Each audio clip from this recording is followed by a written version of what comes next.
বিসমিল্লাহির রহমানির রহিম। প্রিয় শিক্ষার্থী সবাইকে আমার সালাম, আসসালামু আলাইকুম ওয়া রাহমাতুল্লাহ। আজকে আমি একটা বিষয় নিয়ে আপনাদের সামনে এসেছি, সেটা হচ্ছে আমাদের সমসাময়িক যে ডিপ্লোমা ইঞ্জিনিয়ার্সের আমাদের যে ছাত্ররা, বিভিন্ন সরকারি পলিটেকনিক ইনস্টিটিউটের ছাত্ররা যে তাদের 6 দফা দাবি নিয়ে যে বিভিন্ন সারা দেশের বিভিন্ন জায়গায় আন্দোলনে একত্রিত হচ্ছে, সবাইকে সাধুবাদ জানাচ্ছি এবং সবার এই আন্দোলনকে আমরা স্বাগত জানাচ্ছি। কারণ এটা হচ্ছে ডিপ্লোমা ইঞ্জিনিয়ার যারা পড়ুয়া শিক্ষার্থী, তাদের অস্তিত্বের লড়াই। আমরা চাবো আমাদের এই অস্তিত্বের লড়াইয়ে আমরা সফল হব ইনশাআল্লাহ। প্রিয় দেশবাসী, অনেকেই আপনারা জানেন যে বেশ কিছুদিন ধরে এই আন্দোলনে আমাদের শিক্ষার্থীরা আন্দোলন করতেছে এবং বিভিন্ন জায়গায় অনেক ক্ষেত্রেই হামলার শিকার হয়েছে।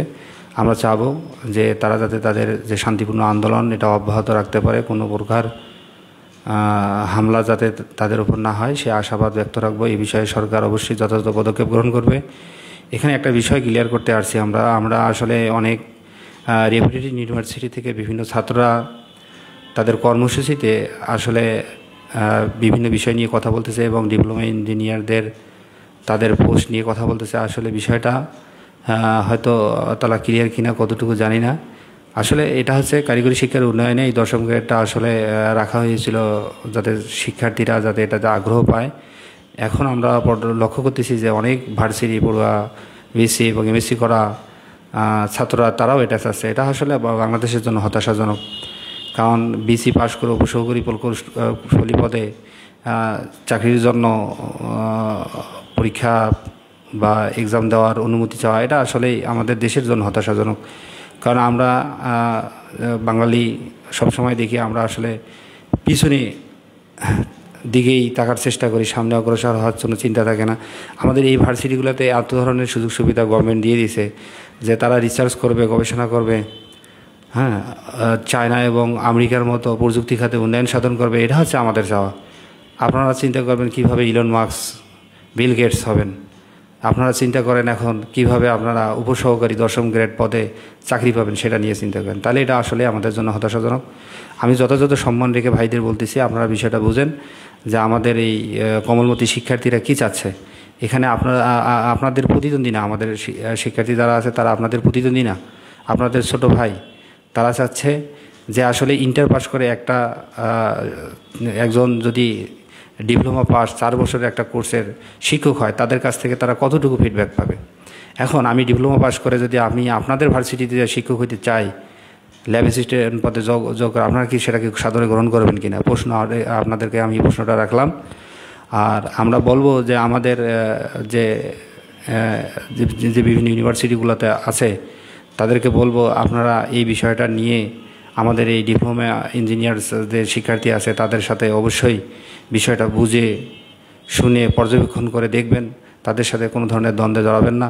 আমরাও চাই, কারণ আমরা পারস্পরিক যেহেতু যে আমরা উপসহকারী প্রকৌশলী, আপনারা প্রকৌশলী, দেখা যাচ্ছে যে আমরাই ভাই। এখন বিষয়টা হচ্ছে আমাদের যেটা হচ্ছে এখানে একটা প্রোপাগান্ডা চলতেছে। আমাদের 2013 সালে এরকম আমাদের একটা প্রোপাগান্ডা ছিল যে আমাদের সেকেন্ড ক্লাস অফিসার থেকে আসলে কীভাবে ওয়ার্কশপ নিয়ে ইলেকট্রিশিয়ান পদে নিয়ে যায়, সুপারভাইজার পদে নিয়ে যায়। তখনও আমরা অস্তিত্বের সংকটে পড়ছিলাম, আমরা তখনও হেরে নিই, ইনশাআল্লাহ এখনও হারবো না। আমরা আমাদের দাবি আদায় করে যাব। আমাদের শিক্ষার্থীরা যে 6 দফা দাবি দিচ্ছে আমরা এর সাথে একতা প্রকাশ করতেছি। এবং আমি আমাদের যারা বিএসসি পড়ুয়া ভাই আছে, আমি তাদেরকে বলবো, আমি নিজেও বিএসসি ইঞ্জিনিয়ার, আমরা বলবো যে ভাই আপনারা উপরের দিকে তাকান, নিচের দিকে তাকান না। ছোটো কমলমতি শিক্ষার্থী যারা আছে তাদের যে জায়গাটা আছে, তাদের এই জায়গাটাতে অর্থাৎ হৃদয়ে আঘাত করবেন না। আর আরেকটা বিষয় আমি বলতে চাই যে আমাদের যারা প্রিয় শিক্ষার্থী আছে তারা আন্দোলন করবে অবশ্যই দেশের আমাদের দেশের মানুষের যে জানমাল আছে এগুলাকে হেফাজত করবে। আমরা তাদের সাথে আছি, থাকবো ইনশাআল্লাহ। অতঃপরে বলতে চাই আমাদের একটা সংস্থা আছে ডিপ্লোমা ইঞ্জিনিয়ার্স অ্যাসোসিয়েশন। এটা শুধু নামে চলে, আসলে এটা হচ্ছে ওই তথাকথিত জাতিসংঘ এবং ওআইসির মতো, এরা শুধু বিবৃতি দিয়েই পাস। আমরা চাবো যে আপনারা আমাদের এই কমলমতি শিক্ষার্থীদের পাশে দাঁড়াবেন এবং তাদের সাথে কাঁধে কাঁধ মিলে এই অস্তিত্ব সংকটের লড়াইয়ে আমাদের সাথে থাকবেন এবং আমাদের দাবি আদায়ে সহায়তা করবেন। এবং সরকারকে বলবো যে আপনারা এই বিষয়টা দ্রুত পর্যালোচনা করে এবং সংস্কারের মাধ্যমে যথাযথ উদ্যোগ গ্রহণ করবেন, যাতে আমাদের কোমলমতি শিক্ষার্থীরা দ্রুত ক্লাসে ফিরতে পারে, পরীক্ষা দিতে পারে। আমরা চাবো যে তাদের ভবিষ্যৎ নিয়ে কোনো ধরনের প্রোপাগান্ডা কোনো কিছুই আমরা মানব না ইনশাল্লাহ। আমরা চাই সবাই ভালো থেকে সুস্থ থাকবেন। এই বলে আমি আমার বক্তব্য শেষ। সবাইকে আমার আসসালামু আলাইকুম ওয়া রাহমাতুল্লাহ।